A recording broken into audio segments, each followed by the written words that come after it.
हम देख चुके थे कि अर्जुन का रथ श्री कृष्ण युद्ध के मैदान में ला चुके थे और अर्जुन ने तर्क देना स्टार्ट कर दिया था। अब उनको तर्क नहीं कुतर्क ही बोलेंगे, क्योंकि तर्क तो होता है जो सीधी सीधी बात हो, कुतर्क वो होता है जो सच को दबा करके झूठ को ही सच मान के बताया जाए। अब देखिए ये स्थिति के अर्जुन की नहीं थी कि अर्जुन ने भी कैसे तर्क दिए थे कि ये मेरे सगे संबंधी है, कोई मामा है, फूफा है, दादा है, कैसे मैं इनके साथ युद्ध करूंगा, अगर मैं युद्ध करूंगा तो कुल नाश होगा, अब कुल का नाश होगा तो सनातन धर्म का भी नाश होगा। अब देखिए अर्जुन की मूर्खता इससे पता चलती है कि उसने क्या मान लिया, कुल नाश को ही सनातन धर्म का नाश मान लिया, यानी कुल को ही उसने सनातन धर्म मान लिया, तो ये मूर्खता है।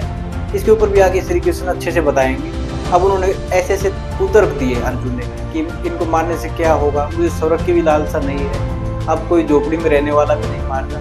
तो क्या होता है कि ये सच्चाई से दूर भागने का तरीका है, अपना जो लक्ष्य है, अपना धर्म है, उससे हटने का तरीका है। अब ये स्थिति का खाली अर्जुन की नहीं, हम देखेंगे अपनी दैनिक जीवन में भी हमारे पास काफी बार ऐसी स्थिति आती है। अभी उदाहरण के लिए देख लीजिए, अभी किसी को बोल दिया जाए कि सुबह जल्दी उठना है, अब वो कैसे सुबह उठना तो अच्छी बात है, लेकिन वो कैसे कुतर्क देगा, रात को नींद नहीं आई, रात को देर से सोया इसलिए जल्दी आंख नहीं खुली, रात को देर तक काम पे लगा था इसलिए आंख नहीं खुली, सुबह सुबह सर में दर्द था इसलिए वापिस सो गया।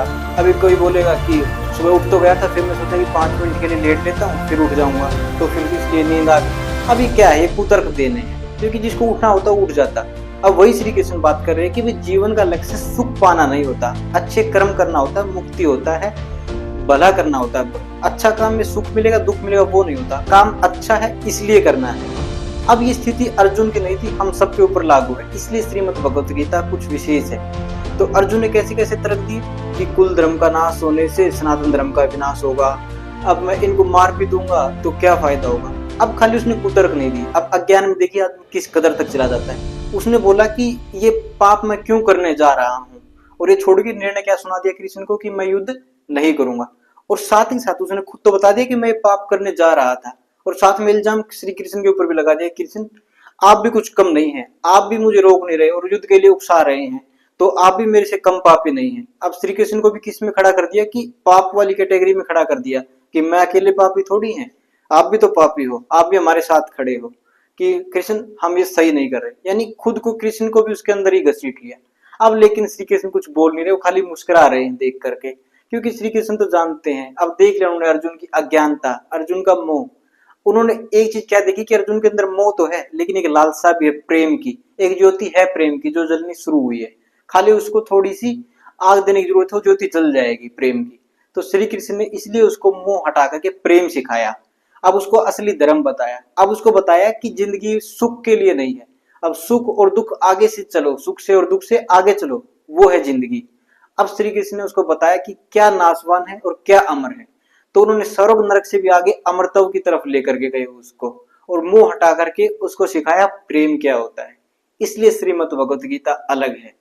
तो ये स्थिति अर्जुन की नहीं, आप दैनिक जीवन में देखोगे तो काफी बार हमारे जीवन में भी स्थिति आती है जब हम कुतर्क देते हैं। अब कोई अच्छा गुरु जैसे श्री कृष्ण को मिल गया, श्री कृष्ण मिले अर्जुन को, तो अर्जुन ने क्या उनको भी पाप में शामिल कर दिया, उनके साथ भी कुतर्क करना शुरू कर दिया।